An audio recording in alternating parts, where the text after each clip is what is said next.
I've been attached with the feeling of waking up with you by my side. Grabe nga talaga, suportahan ng maraming bablis itong ating Donnie at Bel Mariano na kung saan nung naglabas nga ng album itong ating Bel ay talaga namang pinagkaguluhan. Pero ito na nga guys ang pag-uusapan natin ngayon dahil ito nga ang ating Donnie matapos nga ang 2 taon na hindi paggawa ng single ay talaga namang inaabangan na nga ngayon ang ilalabas na kanta ng ating Donato na kung saan ay talaga namang pinag-uusapan na. Narito nga guys ang nasabing post.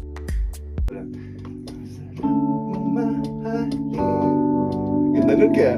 Ang sarap mamahalin. Ayon pa dito, I wonder if this ang sarap mong mahalin is biglaan. Excited for you, Dons. This is it. Biglaan is coming.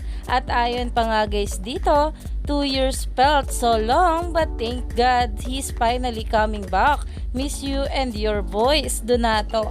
Biglaan this Friday, November 24, na kung saan ay talaga namang inaabangan na nga ito ng maraming bablis dahil matagal-tagal na nga rin ang huling gawang kanta ng ating Donato na alam naman natin na talaga namang bawat ginagawang kanta ng ating couple ay talagang related nga sa kanila. Kaya naman hook na hook nga at relate na relate ang maraming bablis sa kanilang kanta na talaga namang na-LSS na nga rito ang mga bula.